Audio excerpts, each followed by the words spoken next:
ဘက်မှာဆိုရင်ဘာစတန်ဒတ်ရအရက်တစ်ခွက်မှာဆိုလို့ရှိရင်ဒါသူတို့က60ပေါ့နော်60မီလီလစ်သူထည့်တယ်ဒါအရက်တစ်ခွက်ကို60မီလီလစ်သူတို့သုံးတယ်ဒီအေရှားဘက်မှာဆိုလို့ရှိရင်အေရှားဘက်မှာ45မီလီလစ်ကိုသုံးတယ်အဲဒါဆိုလို့ရှိရင်နီးလို့ပြောလို့ရှိရင်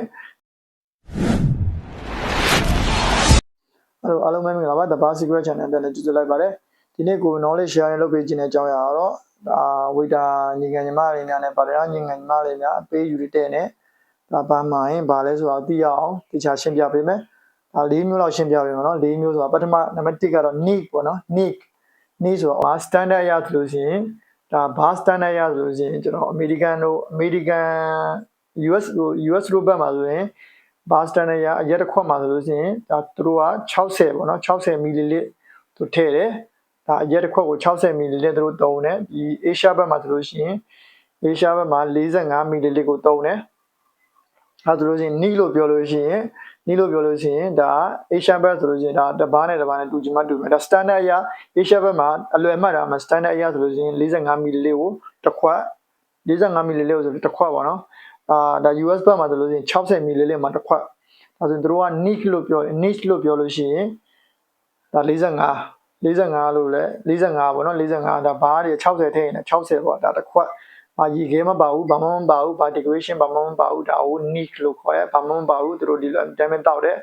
brandy တို့ whiskey တို့ဒါကို niche လို့ပဲတောက်တယ်ပေါ့နော်ဘာရေခဲမပါဘူးရတဲ့ကို niche လို့ခေါ်ရဲ niche ပေါ့နော် nicheနောက်တစ်ခုကကျတော့ on the raw ပေါ့နော် on the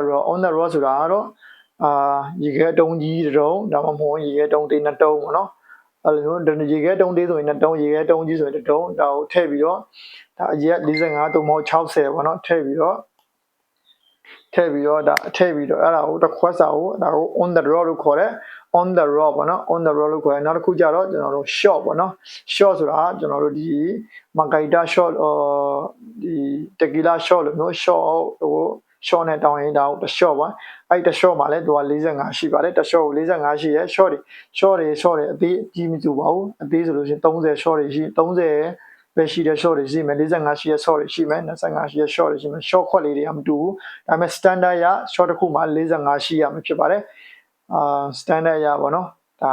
ဒီဘားတဲ့ standard ရ short တစ်ခွက်မှာ45ရှိရမယ်ဒါ one short လို့ပြောရင်ဒါ short ခွက်လေးနဲ့ထည့်ပေးအောင်ဖြစ်ပါတယ်ဥပမာအများအပြား tequila ကိုဆော့နဲ့ lime နဲ့ပေါ့နော် lime နဲ့ဒီ short ခွက်လေးနဲ့ပြရဒီ short ခွက်လေးနဲ့ tequila ကိုထည့်ပေးရတာဖြစ်ပါတယ်ဒါ short ပေါ့နော်နောက်တစ်ခုကျတော့နံပါတ်4ကျတော့ stay up ပေါ့နော် stay up ဆိုတာဥပမာအများတော့ဖြစ်မှာရေခဲထည့်မယ်ရေခဲထည့်ပြီးတော့တခြားရေခဲထည့်ပြီးတော့ on the road လို့မျိုးမဟုတ်ရေခဲနည်းနည်းများထည့်မယ်3တုံး4တုံးတောင်မဝင်ဒါအတုံးကြီးရင်တော့2တုံး3တုံးပေါ့နော်ရေခဲထည့်ပြီးတော့ဇွန်းလေးနဲ့ဒီစပါးစပူးလေးနဲ့ကျွန်တော် stay ပေးရပါတော့မွေပေးရတယ် stay up ပေါ့နော်မွေပေးရတာကို stay up လို့ခေါ်တယ်ဟုတ် stay up ပေါ့နော် stay up လို့ခေါ်တယ်เนาะတည်ထားတဲ့နဲ့ဒါအခေါ်ဝေါ်လေးတွေပဲဖြစ်ပါတယ်နံပါတ်1က nick နံပါတ်2က on the road နံပါတ်3က short နံပါတ်4က stay up ပဲဖြစ်ပါတယ်ဒါတွေသိကြလို့ရှိရင် auto လာတဲ့ခါကျရင်မမှန်ကန်နဲ့ order လာတဲ့ခါကျရင်ဒါဗာလီနာညီငယ်ညီမနဲ့မမှန်ကန်နဲ့ပေးနိုင်ပါပြီပါတယ် on the road ဆိုရင်nick ဆိုလို့ရှိရင်ဘာမှမပါဘူး on the road ဆိုလို့ရှိရင်ရေခဲတုံးမဟုတ်2တုံးshort ခွက်လေး